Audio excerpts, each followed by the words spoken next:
omuntu bw'oba osobola okwambala uniform ya Civil Aviation Authority n'ojja n'owamba omukulembeze ku kisaawe ky'ennyonyi kyekisobola okugaana okwambala ng'aba ADF n'ogenda n'otemula abantu e Kasese.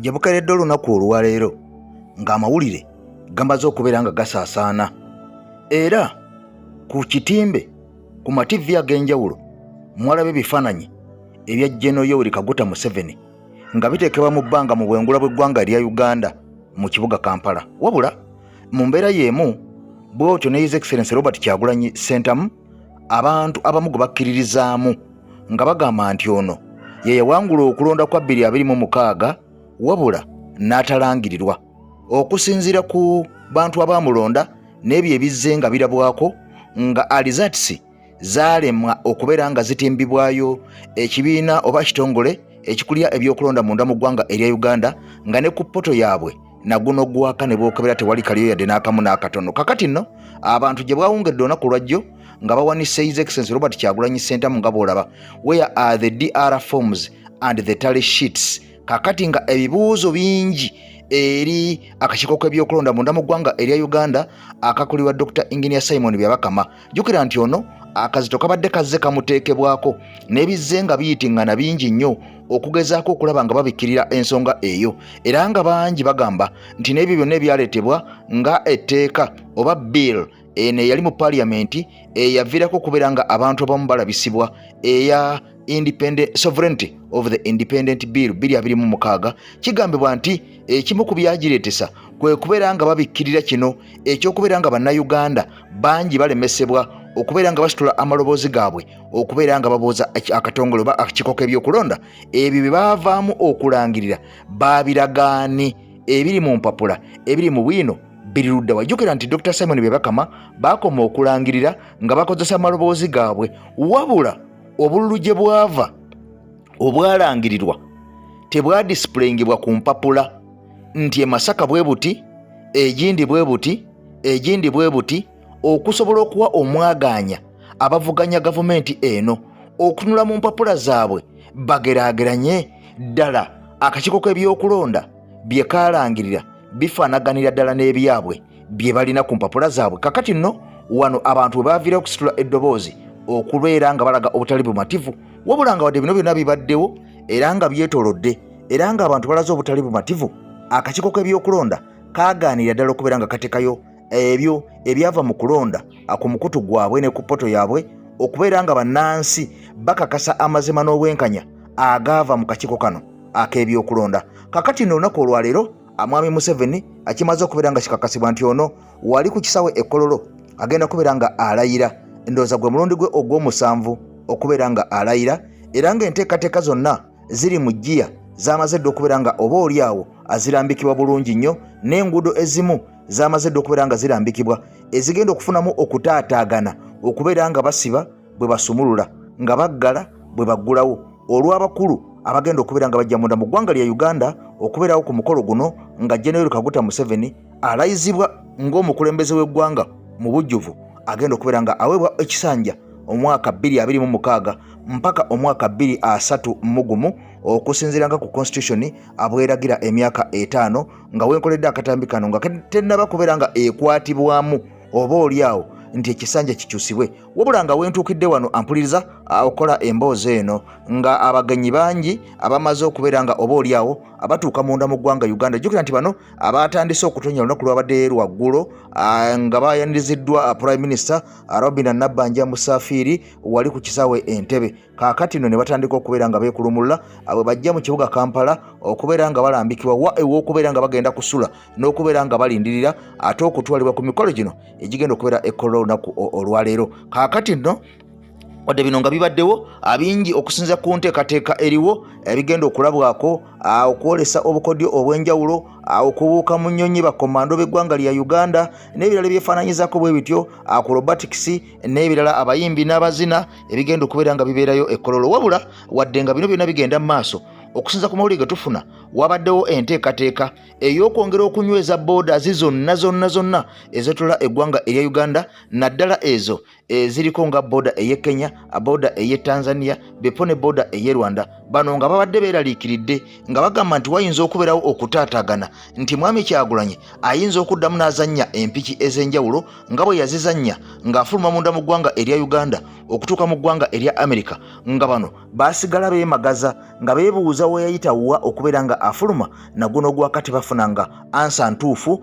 n'eggwanga terimanyanga wa we yayita okubeera nga yafuluma mpaka kutuuka munda mu ggwanga lya Amerika. Eno gyakoledde emikolo gye gyonna Mwami Kyagulanyi mpaka okutuuka nga alangiridde nti ate kakati nkomawo munda mu ggwanga erya Uganda. Kakati no wano we waavudde obunkenke obuyitirivu ennyo naddala mu State House. Bano nga bagamba nti ono bw'akomawo munda mu ggwanga erya Uganda ebintu biyinza okwonooneka, ebintu biyinza okukyuka, ebintu biyinza okubeera nga bijjirira. Kaakati nno era nga bwe nakutegeeza olunaku olw'eggulo nti wabaddewo okubeera nga basattira n'okkukuta okulaba nga ono waakiri bwe kiba nga yeetaaga nsimbi zinoonyezebwe oba buwumbi na buwumbi bumuweebwe asigaleyo gy'ali aleme kujja munda mu ggwanga lya Uganda, naddala nga Mwami Museveni tannaba kubeera nga alayira. Kaakati nno wabaddewo amawulire agayitingana gano nga gagamba nti agenda kulayira, tagenda kulayira, agenda kulayira, tagenda kulayira. Kaakati nno ebyo byonna bimaze okubeera nga biteekebwa mu kasero. Olunaku lwaleero enteekateeka zaawedde, omukulu agenda kubeera nga alayira okusinziira ku mbeera nga bwetambula bweri munda mu ggwanga erya Uganda.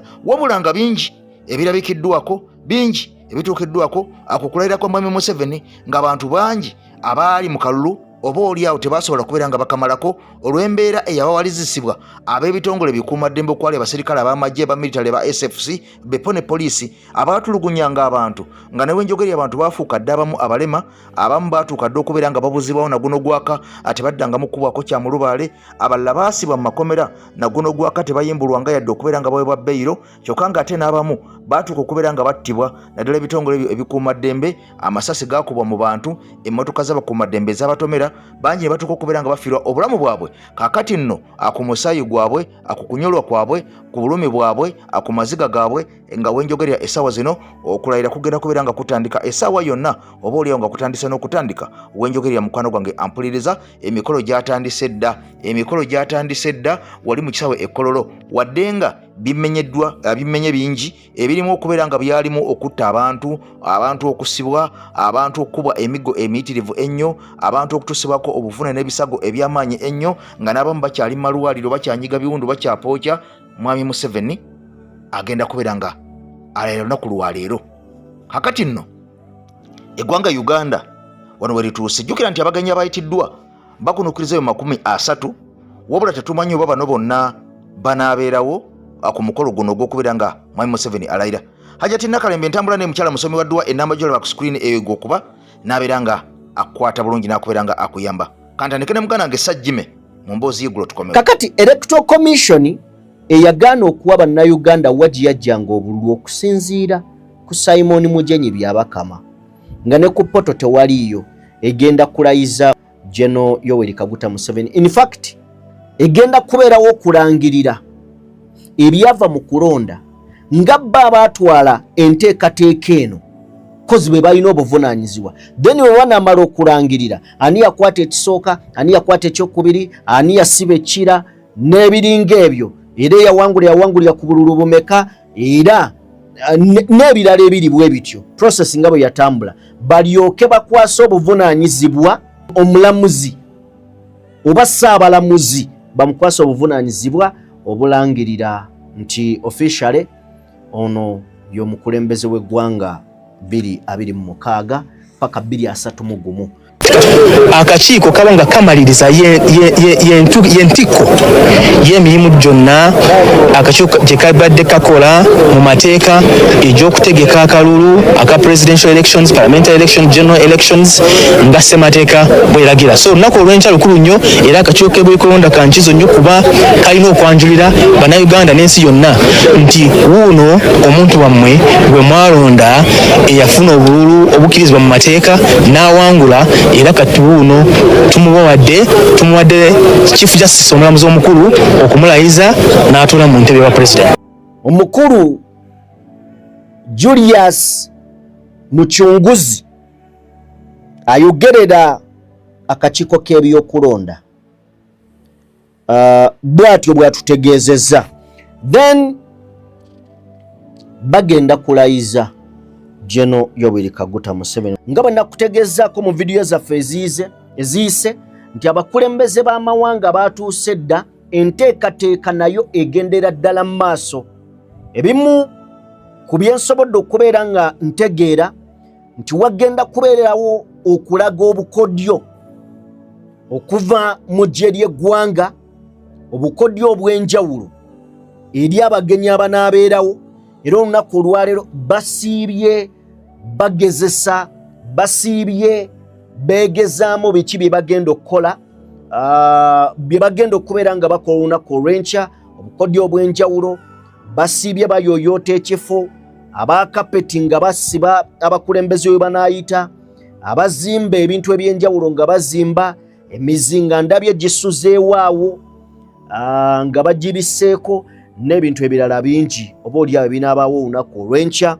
Abakulembeze b'amawanga abawerera ddala ndowooza 10 ku 15 be bayinza okubeerawo olunaku olw'enkya, era badelegate oba abakulembeze ab'ebitiibwa okuva mu mawanga era ag'enjawulo abali eyo mu 30 be basuubira okubeera ku mukolo guno, n'abalala bangi.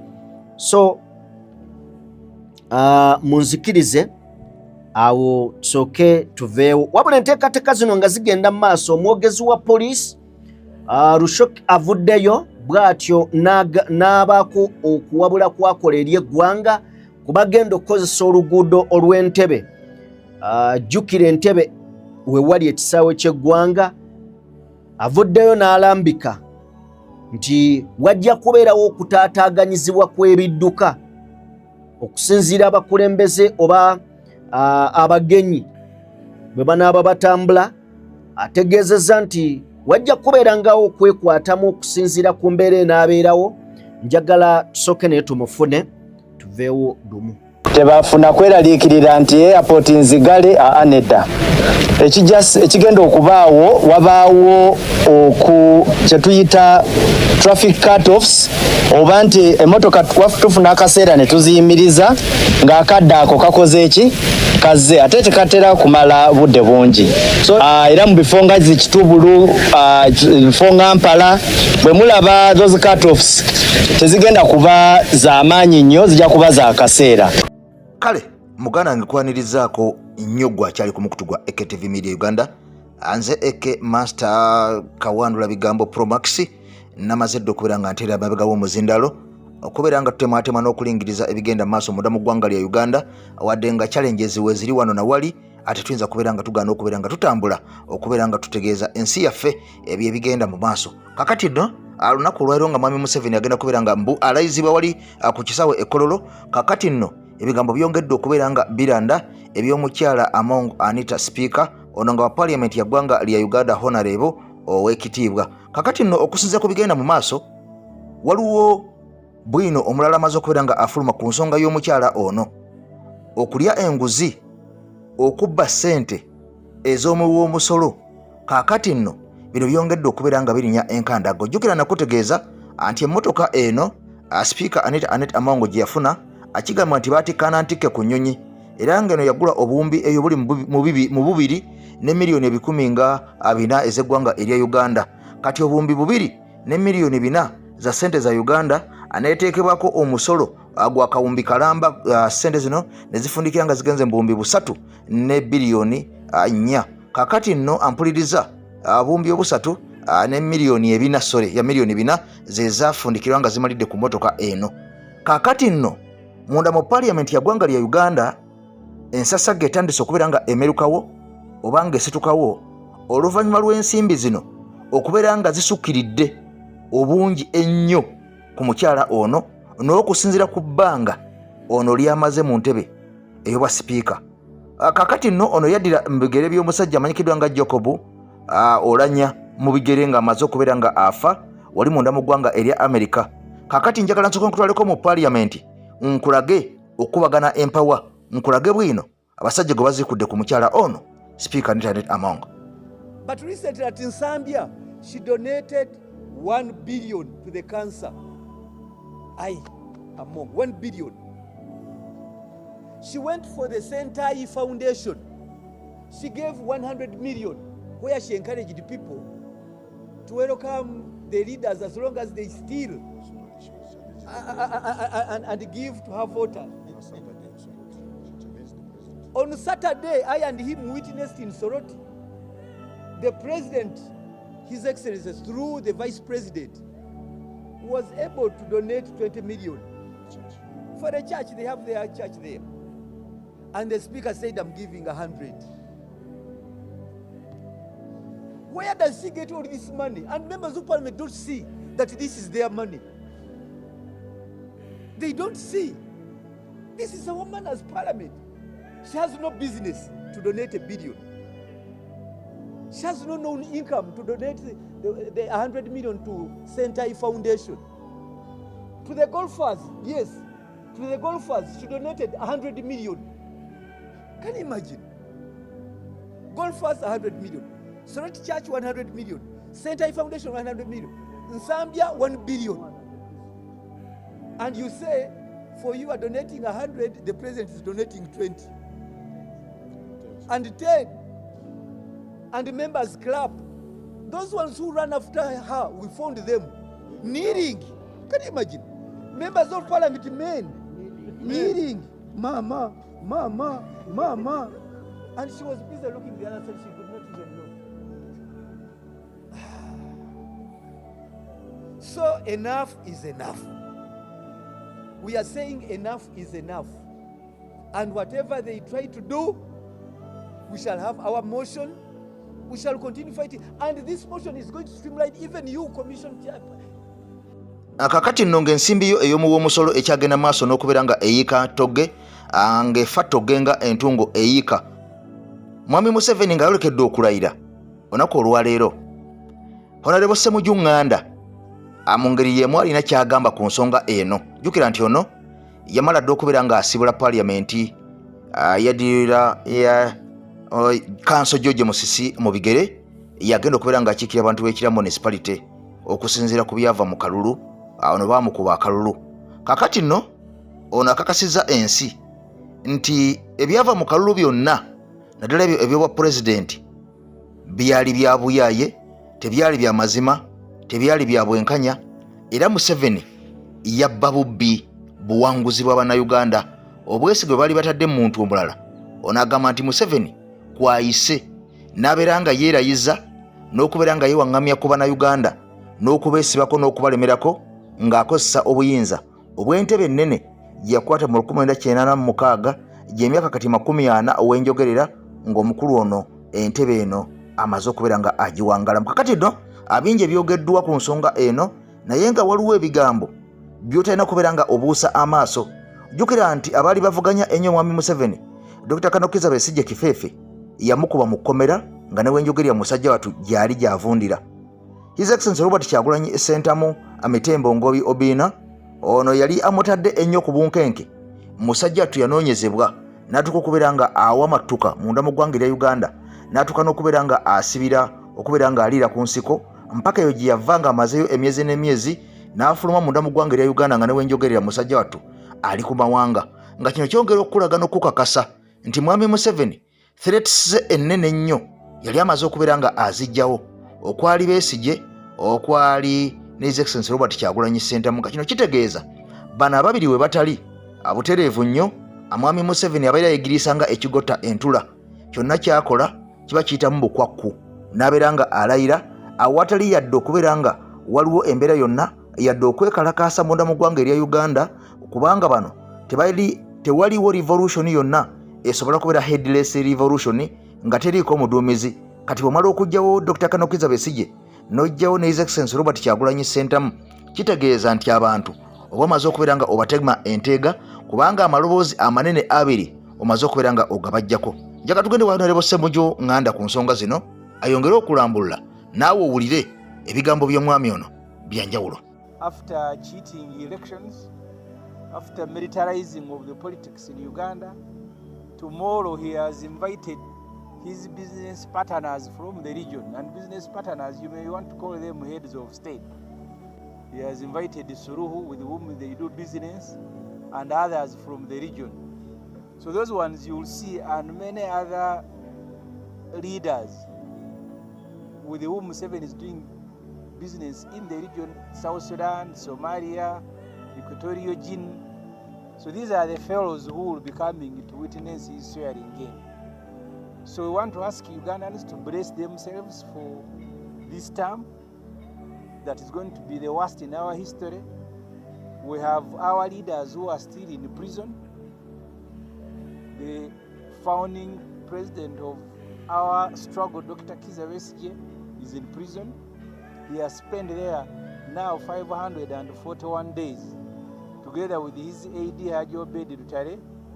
Our Secretary for Foreign Affairs, Samuel Makoha, is in prison, and a score of other leaders and supporters of other political parties. After 41 years in power, at officially 81 years,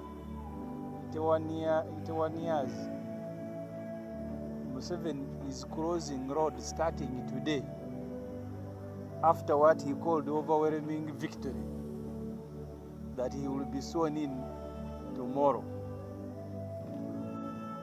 We have lived troubled lives in the last 4 decades under Museveni, but life will be worse when Museveni begins his 5th decade in power. There are problems, whether it is in health, whether it is in education, whether it is in the public works, and we have had a relatively young Museveni taking over power 40 years ago, 41 years ago, but failing to deliver on the critical requirements of the country. You now are headed for another decade, another 5 years of an old man. And there are all signs that Museveni now rules the country because of his old age, with his son and wife and brother. So this is going to be the worst term in the history of Uganda.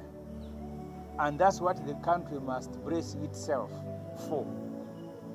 Salamu alaikum. Ajati nakalemba omusomero dduwa.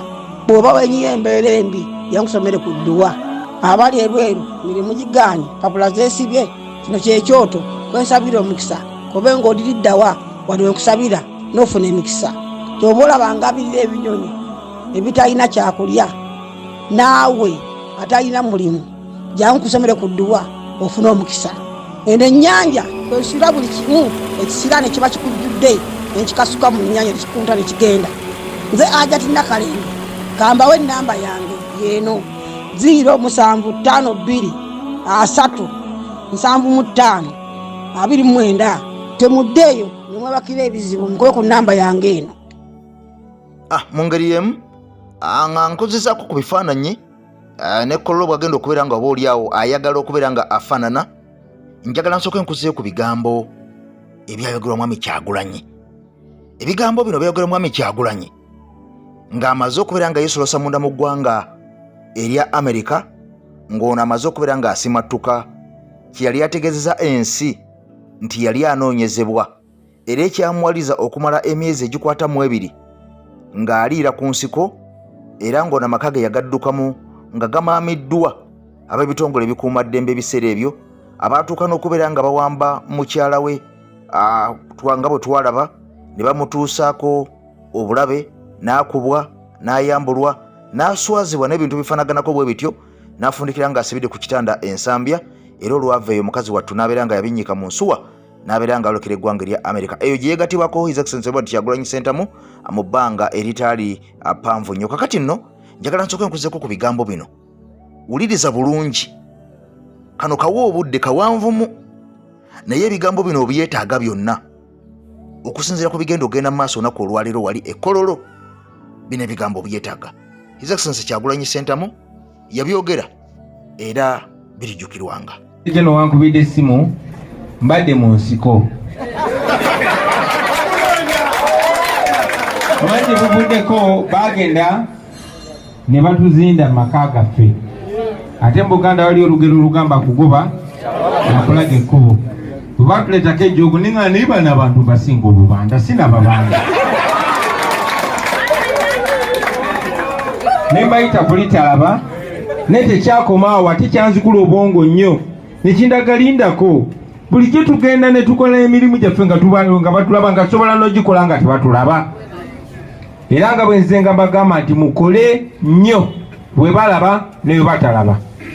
Kaakati ne bondaba nyambadde ng'omusirikale nange mbadde ndi mu buyeekera bwange obw'eddembe. Secretary General nankubira n'aŋŋamba waliwo bamemba baffe kyandibadde kirungi neyogerako nabo. Ne ŋŋamba abakulembeze we muli musobola okwogera nabo. N'agamba bano bavudde Buyikwe. Ne ŋŋamba Buyikwe si ene wa Jime Lwange yatutunda mpule. Ne ŋŋamba omugiwete. Kale nno nzize wano okusingira ddala kubanga muli b'e Buyikwe. Ab'enjeru bali wano mbalabi. Muli b'e Buyikwe kibadde kinkakatako nnyo okujja personally njogereko nammwe. Newankubadde zijja kuba ddakiika ntono nnyo era mbasabe munzikirize ngine nkwatagana n'emirimu gye badde ntambuza. Njagadde beebaza olw'obutaggwaamu maanyi. Kisobokera ddala Mwami Museveni engeri gy'asobodde okufuga bannayuganda is denying them leadership. Ng'atuuka nti kati wano ani aliwo Kyagulanyi gwe bawuliriramu, Kyagulanyi oyagala ssente meka? Bw'ogaana ssente mumusibe oba mukoleko ebyo ebikolobero byonna bisobole omukkakkanya. Of course nze Museveni takyansobolera ddala. Naye abakulembeze baffe bangi nnyo bagenza anyenyanyenyako era bwamusanga ng'ekiti tekiri mulamwa olwo kijja kumenyeka. Si bannabyabufuzi bokka, mulabye abakulembeze ab'ennono, mulabye abakulembeze ab'amadiini. N'atuuka ekiseera nga takyasobola yadde okusinza Katonda wabula nga sinza Museveni. Muze mbalaba, si musiraamu, si mukatuliki, si mulokole. Osanga n'omusumba nga ye abulira njiri ya sitaani. Ne lwakuba tekimusasuza kubanga asobola okukola ebikolobero byonna naye ne watabaawo amukuba ku mukono. Kakati bo batya Museveni okusinga batya Katonda era beesiga emmundu n'amagye okusinga beesiga Katonda. N'osanga omusajja nga imaamu oba Sheikh Mulamba naye ng'agerageranya emmotoka ya Museveni n'agigeraageranya ku jjana. Muze mbiraba. Naye ate bwaze mu bannabyabufuzi baaba akyekoze kubanga mumala omulonda ne mwesiga then ye najja n'agula oyo. Mwe mugwemu amaanyi. Bangi bagenze bagwamu amaanyi. Bannange mu Northern Uganda Museveni yasinga okutulugunya abantu. Babokyeranga mu nnyumba, babafumbiranga namubitamu. Ne kubanga yagenda n'akompromise nga bakulembeze baayo be baabalonze paka ne kuba opposition bano Batimawo n'abalala n'abagula ne kinafuya abantu b'engulu. Si nti abantu b'engulu baagala nnyo Museveni, nedda. Ne bagamba n'ababadde bagenda otukulembera okwenunula nabo tebaliiwo. Kati Museveni kyayagala okukola nammwe gye muli kyobola kizzaamu nnyo amaanyi okumanya nti muvudde Buyikwe nga muli bangi bwe muti ne mugamba nedda ffe tetugoberera. Mumanyi Abaganda abalina olugero lugamba nti enswera ensiru yegoberera omulambo paka mu ntaana. So njagala obebaza olw'obutaggwaamu maanyi. Manyi bulungi nnyo nti muli bangi nnyo ate muyinamu n'abakulembeze mummwe. Muyinamu abasajja abagezi mummwe. Nze nga mbalaba mbira ndaba oyo omusajja oyo ng'ayogera oluzungu oyo luga musajja obutegeera gye buli eyo. Muli bangi nnyo so temusiruwazibwa abantu ababa batunze emyoyo gyabwe. No, oyo aba atuyambye n'okutuyamba okumumanya. Ekyo nga kivuddeko njagala kukoona ku nsonga esinga obukulu ey'okubajjukiza. Manyi tukyogeddeko emirundi mingi naye nkiddiŋŋana buli wenfunye omukisa okusinkana baganda bange naddala abakulembeze. Nammwe njagala okubasaba ensonga eyo mugiddiŋŋane entakera.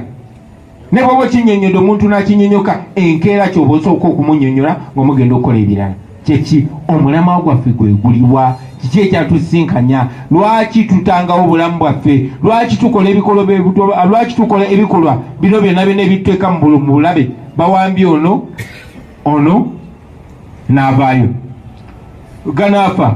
mubere Bulaya ne mulaba ono bamuse ono bamwambye kyokka oluve Bulaya ng'otaddeko bereti ng'otaddeko ovulo kiki ekyo ekitudrivinga ekigendererwa kyaffe kyeki bassebo ne bannyabo ekigendererwa kyaffe kununula ggwanga lyaffe lino kulijja mu busibe Museveni yawamba ensi yaffe emyaka 38 gigenda kubeera lunaku lwankya okuva kwolwo twafuuka baddu mu nsi yaffe tolina na buyinza kuyita ewammwe we bakuziika tolina buyinza kuyitawo wammwe kuba tuli shuwa nti tebagenda kusendawo tolina buyinza kubeera nakataka koguze ne bw'osomesa omwana otya toli shuwa nti anaafuna omulimu kuba ensi yafuuka ya famire emu so omulama gwe tuliko nga tetwebuzaabuziza gwakujjako Museveni mu mbeera yonna naye tetukigenda komaawo kubanga bwe tugamba kujjako Museveni yajja kuvaako ne bwe tuzinga emikono ngaffe yakola dde ebikolobero ebimala eri Katonda pasobol emyaka gyalimu tuli shuwa mpozi nga tutemudde naye ffenna abali wano tujja mulaba nga afudde mpozi nga tutemudde naye bwe tuba tugendedde ku pulaani ya Katonda Museveni yamalayo dde emyaka gye gyalina okuba ku nsi so okuvaako ajja kuvaako kyetwagala okumakinga sure tumuggyeko nga tukyalina chance nga tukyalina omukisa okutereeza ensi yaffe so step number 1 yekwejjako nakyemalira naye tekikoma awo tulina okukyusa Uganda yaffe eno ensi engagga bweti bwe twali tugulawo kino ekitebe twabagamba bassebo ne bannyabo tensi yaffe engagga obusente obutene nnyo ne bwe buba bukwatibwa bulungi busobola okukyusa ebintu bingi nnyo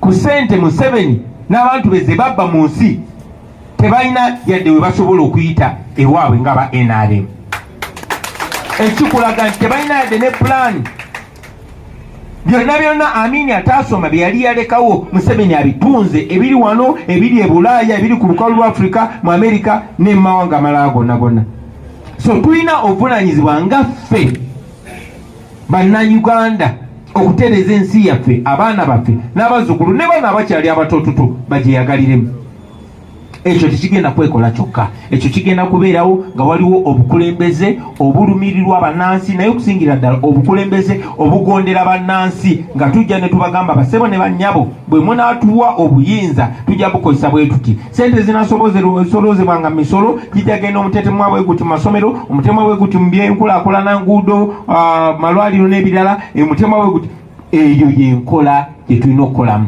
ekyo tetusobola kikola ndi Kyagulanyi ne bano abali wano ffekka tusobola kikola ffenna nga twetaddemu omutima ogwagala ensi yaffe ffenna ne tulowooza ekintu kyekimu ne tubeera ne mission ne tugamba ffe nga generation tutambula tugenda wano Museveni tumuwonye naye Uganda egenda kubeera eyita mu myaka 5 kuba abantu baffe babonyebonye nnyo bayagala essuubi ate ng'essuubi tulina odituukiriza so tulina okubeera abakulembeze ab'ensa abakulembeze abeesigika ekyo tetugenda kitandika nga tufunye obuyinza no tulina okitandika kati empisa ze twagala okubeera nazo ng'abakulembeze tulina ozitandika kati enkola gye twagala okukola mu Uganda empya tulina ogitandika kati enneeyisa tulina ogitandika kati oba obwononefu bwe twagala okwolesa mu Uganda empya era nabo mujja bulabira kati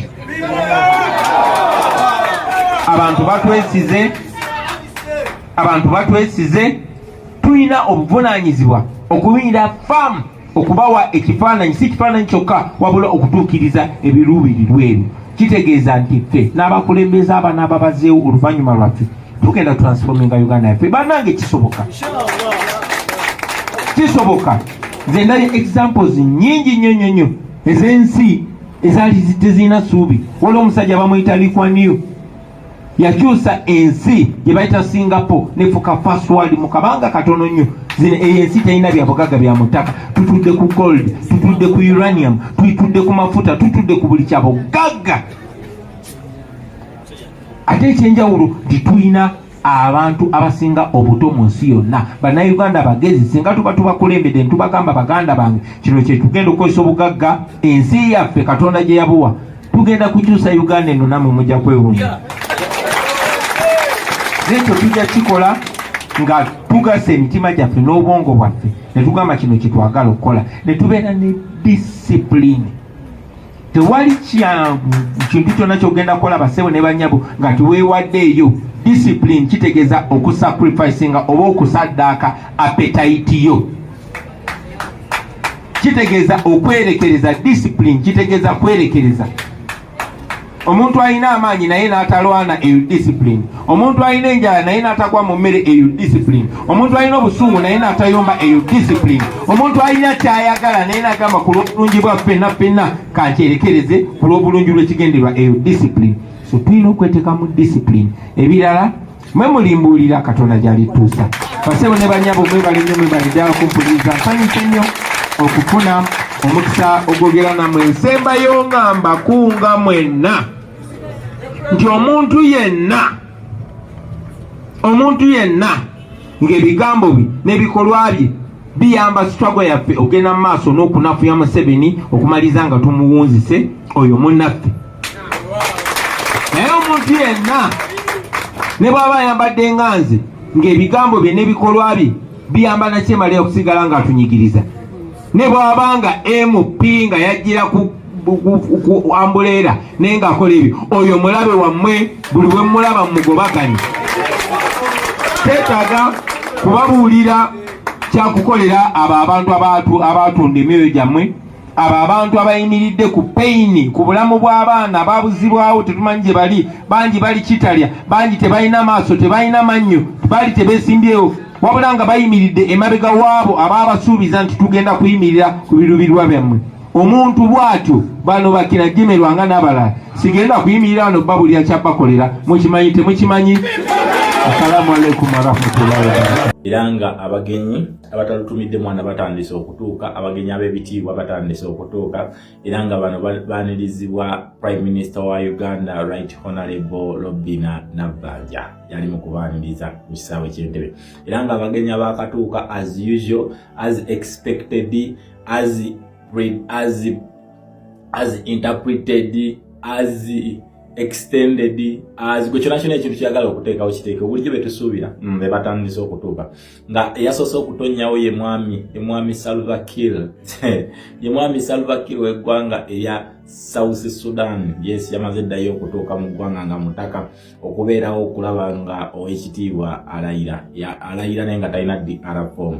Okigere ekitw ekyo, ow'ekitiibwa nga alayira nga talina DR form. So Salva Kiir yatuuse dda mu ggwanga ow'okubiri ya Hussein Ali ono waggwanga erya Somalia nga naye yamaze dda okutuukawo. So kirabu yeeyo temusuubirayo bagenyi balala bagenda kubeerawo bamaanyi nnyo, temusuubira, tusuubira kirabu nga kirabu eno kati sofa kubulako Samia Suluhu Hassan, wabulayo Paul Kagame wa Rwanda, kubulako ani omulala wa Ethiopia abaana bayo. So abebe tugenda okusuubira kulayira kuno, tetugenda kusuubira abantu bamaanyi. Same faces as usual, zino zi puppet.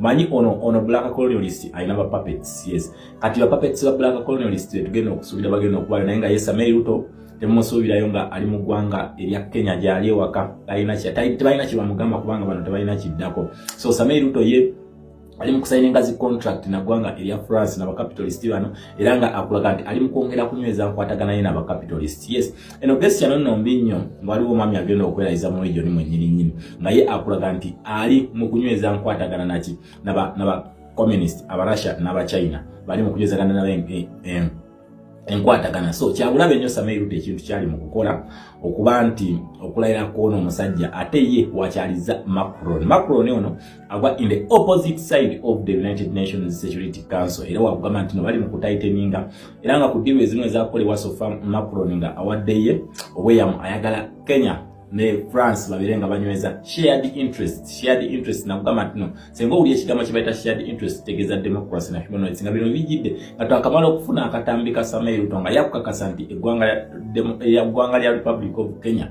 lyo musingi ogwa democracy kweyimiridde kwelitava wadde bano bali mu kwenywereza ku ntebe banyweza obwa dictatorship waabwe yo Kenya egamba nti nno ffe tugenda kuyimirira ku democracy. Then n'ekirala kintu kyosobola okusuubira ekibi ennyo Samia Ruto ono okujja Samia Ruto ekintu ekyakoze ekirala ekyobulabe ekibulimu waliwo olutalo waliwo embiranye wakati wa European Union waliwo olutalo wakati wa European Union ne nakyemalira wa Uganda nakyemalira wa Rwanda ne nowe Tanzania ono neto tunamutumanyo tatanagenda nnyo kulebo y'abannakyemalira ensonga nti abadde mu kisanja kimu bwe kiti wabula obuzibu bwamuleesedde nti no yagana okukola ki yagana okukola amendments mu constitution yabwe force y'ekibiina so Samia Suluhu Hassan tetunawe yetu kubrandinga nga dictator tanaba kuba issue kiri nti yakafuga ekisanja kimate ekisanja kino tekyalina kikyayagala ku bumazi kisanja kyani kya John Pombe Magufuli yafa awo mu COVID-19 then Samia Suluhu Hassan n'akwata entebe kubanga yali vice president ndale constitution ye wabwe bagamba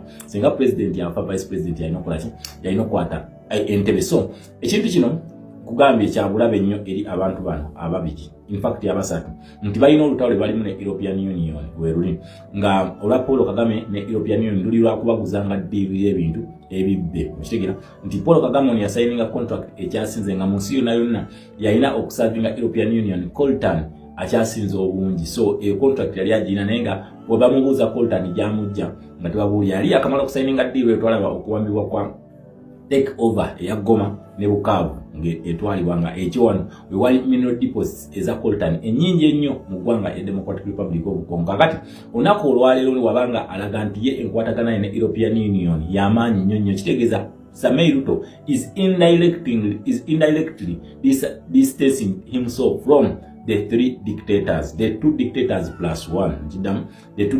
plus one that is Samia Suluhu Hassan okitegeera kati wano kumulirwano bokama nti banno muli mu East African Community mwenna era mwenna mugiyalinga era mwina shared interests za East African Community bo omulabe wabwe gobatwalanga omulabe naye nga siroza nti mulabe kubanga otunulya basis European Union yayimiriyako okugamba muna onako olwaleero bilateral trade yafe wakati wa Rwanda ne European Union tugenda kugisaza mu zitunulya ngo zimiriddeko zali zi basis of human rights violation zali zigolirwa mu ggwanga ya Democratic Republic of Congo which tukimuwa nti European Union decision yakola yali ntuufu nnyo okuleta trading atulaze kirombe gwe supply wa coltan akyasinze mu European Union anga gwe asinga okusupply nga coltan omungi ennyo katale kaabwe then bakuuza okay tukkiriza omuntu savinga era ne contract wagisigning obijjawa awali obuzibu wakitegera awali obuzibu n'atuuka n'okubalimbalimba nga abalaga bridge etanaggwa ewali bridge under construction nga eriyo n'abagamba nti ekyo kirombe kyali kya coltan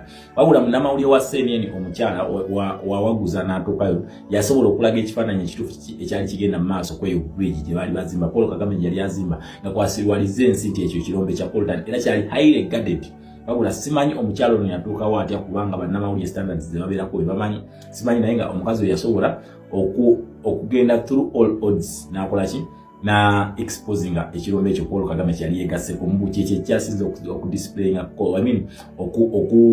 deposit ya coltan ekyasinze obunene kubanga obanga gwe asinga contract ene mu European Union kitegeeza nti ekirombe ekyo kino okubanga it is one of the biggest mines mu East African region so awo obuzibu bwa Paul Kagame bwava ne European Union nemugamba kati olunaku olwaleero tukunabidde maaso nga twogera kati essaawa eno Felix Tshisekedi ow'eggwanga erya Democratic Republic of Congo yakamala okusindika delegation okulaba nga basisinkana European Union okulaba nti bakola ku kintu kya sanctions okuziwujja Paul Kagame okigira okuziwujja Paul Kagame sanctions zino olwa human rights violation ezibadde zikola ki ezigenda mu maaso mu ggwanga ya Democratic Republic of Congo so Felix Tshisekedi abagamba bannange mwemuluddewo okureactinga yes America reactinze ensi nyingi zitandise okureactinga naye mumwakoma ku bigambo kati nyongera okubajjukiza nti yessaawa muteeke ekintu mu action kiddamu yessaawa muteeke ekintu mu action tukooye ebigambo byammwe mbanga munaakola mukigire munaaba mugire bate mugire otegeera ekintu ekyo so ye obunkenke obuliwo wakati wa Paul Kagame ne Macron ono Macron ono jakungamba wa France yes nakugamba nti Macron ono wa France naye ate agwa mu kintu kyebayita European Union and is the representative of the European Union at the United Nations Security Council. European Union eno yalina okuba members abatula ku United Nations Security Council babiri yalina France then ngeyina Bungereza then bakuna ekintu kyebayita Brexit so nga Bungereza erina okuvaamu mu European Union etandike yo gundi yayongekoye abantu bano okujinyonyota kubanga erina ssente naye nga zino ensi endala zo sente kati ngekozesa sente nyingi nnyo negamba kakole kikigire naye era yafunamu impacts era yafunamu effects nyingi. For example akatale ebiki naye era yo yali yagala kulwana yagala controlling influx abantu gye bayingirira mu Bungereza nti Bungereza European Union bonna abantu abasinga gye baali baddukira aba European Union kubanga bayina ekintu kyetulina free border kitegera naye kya free border kyemanyi Bungereza yakirekawo siwe kiri sikakasa bulungi naye nga kyemanyi nti European mubeera mu Europe osobola okugenda nga tosabye visa naye waliwo ebintu byotakola bye baba bajjako so kitegera bulungi naye nga kyekakasa nti twafuna Brexit n'efuluma mu European Union. So abanga Macron ali mu ggwanga erya Kenya kino kyabulabe nnyo ku mukwano ku relationship ya Samuel Ruto ne bakyalibe ababba akalulu ba dictator abatuse ku age. So kintu kyabulabe nnyo kibanganza wengamba nti ndikyaliwo naye ng'ate nenkulaga nti nekuluna kulwokulayira ngenda kukuleetera agenda okujja nga onakugamba nti tugenda kujja oshige naye ng'ate nze gwe nkwatagana naye tuli mukwatagana tuli mu handshake tuli mu kukuba nduulu tuli mu kusayininga ziddiiru kakati kyekintu ekiri mugenda mu maaso mu ggwanga eryaki mu ggwanga erya Kenya. So tewali nkwataganawo ya wakati wa Paul Kagame ne European Union yo enkwatagana mbi nnyo nga kugambe kyava ku Coltan deal gye bali bayina mu ggwanga erya Rwanda nga naye eno yaviirako bloodshed mu kitundu kye bayita Goma ne Bukavu okitegera eyo deal era omwami oyo nkugambye nga talina deposit wadde nemu naye ng'omusaayi guyise namugamba tuwe deposit nga taleeta naye nga amaze olwedde okukola ki okuyiba omusaayi. Then number 2 still era European Union gye twogerako nkugambye Samuel Ruto ekintu kyakoze kiyoba n'abantu tebali musonyiwa nkiddamu ekintu Samuel Ruto kyakoze abantu bano tebali musonyiwa kubanga kyakulabe nnyo kiri deadly nnyo and it is a threat to their throne okitegera ku bukulembeze bwabwe eno threat ya ddala nnyo okitegera ekintu ekyo nti n'ekirala tulinawo olutalo wakati wa European Union n'eyabba akalulu era nga European Union yennyini yasooka okuvayo n'egamba nti mukulu ako tekannabeerako kalulu it was a military operation. European Union byava mu bigambo byabwe it was a military operation ako tekaali kalulu it never met the democratic principle. Era European Union tujjukira European Union Parliament ng'eyise omukyala Birete neita His Excellency Kyagulanyi Ssentamu Robert n'okuyita ambassador wa Uganda mu Europe bayita Million Black Soul okitegera wabula oluvannyuma Million Black Soul wamanya nti no agenda kuwefuga ne His Excellency Kyagulanyi Ssentamu Robert the deadliest nga akutta akazindaalo nkiddamu akyasinza obulabe nga akutta akazindaalo gwe n'oba diplomat ki ngo akutta akazindaalo ne bakamuwa akukakkanya n'akuteeka ku level ya Jennifer Full Figure. Kati Million Black Soul amanya nti no panel yagituddeko n'abo abaddedire ababiri nga kuliko n'omukyala Ateria Ntama the replacement of Miriam Matembe reloaded the incarnation of Miriam Matembe mukyala Birete. Kati wamanya nti nagenda kutula nabo ku panel yatandika okuteekawo embeera ey'okwebuzaabuza neyeebuzaabuza n'atagendayo okitegera n'atagendayo era bano basalawo ne bagamba nti tugenda tutandike okukola ku investigation tugenda kubeera ku ne talks wakati waffe ne government okulaba nga tukola ki nga tuleeta emirembe wabula ng'abantu bano balabika tebali willing kuteeseganya nga Samia Suluhu Hassan bwe yakikoze nga nabano balabika tebakikola kubanga ki tulabira ku bigambo bya Thomas Taiwo byayogedde byabadde agenze okusisinkana Parliament ya Africa. Yes, ebigambo byayogedde byabadde bingi nnyo era n'aweera n'okukakasa ng'agamba nti no Africa kyekiseera basituke against the European Parliament. The European Union Parliament esikkiriza nnyo okuteeka ennyindo zaayo mu politics wa Africa nga bwe batagiyingirira nabo tebalina kugiyingirira. Yabagambye yakozesa ekigambo kya mukama we kyagettera okukozesa mu go to hell yabaga bagende ku hell era n'agamba nti ye Thomas Taiwo yagamba ambassador we manyi Thomas Taiwo kati noye Parliament yabadde yeraba nti ye president Ajegera yabadde yeraba nti ye president Thomas Taiwo n'akutukakasa nti yagamba ambassador talinnyayo. So tulina olutalo lw'amaanyi nnyo wakati wa Uganda ne European Union Parliament nga byava kubba kalulu ng'omwami ono ayagala okwerayiza ye byagamba nti ajja kulayira naye nga tugamba nti okulayirako mukulu tekulina kyekugenda kukola. So olutalo luwanvu nnyo era ne bagamba bagenda kubeerayo ne further engagements ne His Excellency Kyagulanyi Ssentamu Robert wa National Unity Platform not NRA agenda okwerayiza olunaku olw'enkya. Mugambye agenda kwerayiza naye nga ne mu kwerayizaako tebalina DR form tewali DR form tazirina. So talina kikakasa nti no yawangula akalulu naye bwe batyo babeera bwe batyo they learn nothing and they forget nothing. So once death is calling you okufanga kukuyita bwotyo bw'okola. Gaddafi yalowooza nti w'amaanyi nnyo naye ng'okufa kwe kwali kumita. So kuno okulayira kwe kuyinza okubanga kwe kusembayo ku ntebe wa president w'eggwanga, kwe kusembayo ku wa president w'eggwanga, naye katusuubire nti anabeera okulaba presidents abalala nga bakola ki, nga balayira, naye nga ye ndaba nga kwe kusembayo ku wa president w'eggwanga. So munnayuganda oba ebintu ebigenda maaso ekkolo byonna tebikutiisa. So naye nga tukyali mu kutematema ensonga ya Samuel Ruto kyali mu kukola mu ggwanga erya Kenya kirekawa banne, kiddamu kirekawa banne. So Macron ono bwe tulaba wano yali kennyini yakamala okufulumya statement ezi implicating oba okulemaza okudestabilizinga pipeline egenda maaso. Ono mwami gyali yetegese gyayitanga My Oil project eyo. Njagala njukire nti company ya Total Energies eno company ya France nga Macron bannayuganda ba approaching akabaga akamu yagamba nti kati yesaawa Total Energies estopinge holding eyimirize kuyimiriza si kustopinga nayo okuyimiriza emirimu gyonna gyekola mu Uganda. Total Energies negyekola ebunyolo paka nga babanze okufuna nga investigation zikoleddwa nga ne report ekozesi eyisiddwa, era Total Energies yasooka okuwithdrawing amafuta ga Uganda ne ga mukulu. Kakati omusajja wabanga yagambye nti mbutuufu wabba akalunota n'abantu nga n'abantu b'ebunyolo bennyininyini batadde mu refugee camps tetugenda kubanga tudiringa naawe wati tugenda kubanga tweyongerayo ne project eno gye bayita ICAP. So tusazeewo tugiyimirize okitegeera, tusazeewo tugiyimirize paka nga maze okwesortinga ne bannansi kubanga tusobola kuteeka ssente mu eyo investment y'amaanyi bwetyo ate ne tujja ne tukola loosi. Nkambe baayimiriza tebasitopinga wabula baayimiriza Uganda ebeeko nga yeetereza. Mugenda kwetereza emirundi emeka bwe giti either okuleeta gavumenti entuufu egenda okukulembera Uganda mu butuufu, oba si kyekyo abaami bano bakwate pipeline bagive ku refinery tugiyetanga wano n'okulirira abantu bonna abakosebwa pipeline eyo, wabula batakisobola abanga tasobola kukola kintu ekyo banabo bakkiriza era bakakasa nti tebasobola kugenda mu maaso na project ya Total Energies yasooka okuwithdrawinga. Total Energies wemala okuwithdrawinga yatandika okufulumya endagaano ze baakola ez'ekifere netandika okuzitimbanga ku mitimbagano gyayo okulaga bano deal engeri gye bazikolamu ebya exposing ebintu byali bingi nnyo n'okulaga company ez'ekifere bano zibagulangawo ne family zaabwe abaana baabwe bagulawo company nga z'abaana baabwe era ne baziwa shares nene nnyo mafuta ga Uganda kulaba na Uganda nyongera okujjukiza nti according ku ndagaano za Museveni amafuta ga Uganda gwe olinako just 15% ate 7 yo kitegeeza Uganda ng'ensi ku mafuta gayo erina okufunako 8% wewe wubbi gavumenti egenda okwerayiza olunaku olw'enkya bweriko kiddamu wewe wubbi gavumenti egenda okwerayiza olunaku olw'enkya bweriko. So Macron ono bwe bannayuganda bamutuukirira akabaga akamu mu Paris ng'amaze okumutuukirira abagamba ngenda kubistopinga era yabistopinga awo ne tutandika ekyatajja gasima engombe eyo yatandikira tajja kugasima nga Macron amaze okustopinga ebintu ebyo. So obula Museveni omuyayo ne yayita n'abaana baffe n'abajja mu masomero ne babandi ennene nga beekalakaasa kyokka bano abalala bwe babeera beekalakaasa bakuba miggo naye bali yabawa ne space ekuba bandi neyekuuma ne poliisi era nga bagamba European Union back of our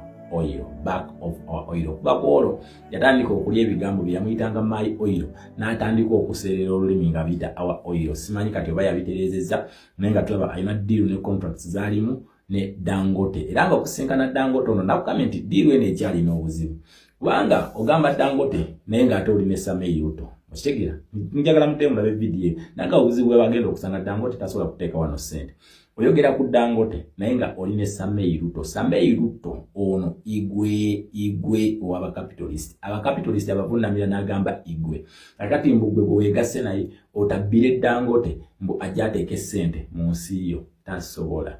Samuel Ruto yamugamba ekituufu n'amugamba omulaba oyo akugamba oteeke ssente mu Uganda oyo agenda Samuel Ruto yamugamba oyo agenda era namuga kati kukukasa nti okyali agenda sigenda nakulinnyayo kulayira kweze tasobola kundabisa ng'ani agenda n'omulambo mugundi Montana sisobola yabagamba I'm not that stupid fly to go with ndakugamba nti Dangote tasobola kuteeka ssente mu mafuta ga Uganda under Museveni tasobola kubanga akimanyi nti ono kyali abatomeza nnyo kati tasobola kuziteekawo kubanga akimanyi naye kennyininyini embeera agiraba kati uyo kati Samuel Ruto oyo tagenda kujja naye nga ddiirwa eyo Samuel Ruto yaliwo ng'atudde wali era Dangote agamba mukulu waliwo wangamba tuteeke ssente kuba wajja naye mu kamera ng'oyagala tuteekewo ssente kakati ate gwe nga togenze kulayira kwa muyaye Samuel Ruto nga mukulu oyo agenda sisobola kufuna kifaananyi mbu abaaliwo ng'ono agenda nakate nze ndi bugundi yakufuna kisanja kira ekisanja kino ngenda kiwangulira kyekigenda okusembayo Samuel Dangote n'amugamba ogenda kuwangula ekisanja ngenda kuwangula ekisanja kino kyekikola kino kyekisembayo naye nze oli agenda ngende ndabikire mu bifaananyi abaana bandabise then Kenya atandika okuluzinga akalulu asijja kusobola then kyenina okukola ki kandeete abasajja abamu abaholdinga democracy ku tukalulu omuddugavu at least nze nteekewo ekifaananyi nti I'm not part of their deadly scam. I'm not ukigere ekintu ekyo I'm not part of their scam. Kuno okulayira kwa kiwanyi this is a scam bwakifere nkitegera kwakifere kugambye olunaku olwaleero ssaawa 6 omusajja Legitimacy agenda kubanga agisibula then batandike ensi etandika okudiringa naye as a fugitive okitegera agenda kubeera fugitive nga tava wano agenda kuzungiranga wano nga watumake kubanga akimanyi nti Legitimacy mane ane emye era tanalabikako wantu wonna tumulabyeko mpozi mu kifaananyi kimu nga nekya Salva Kiir naye nga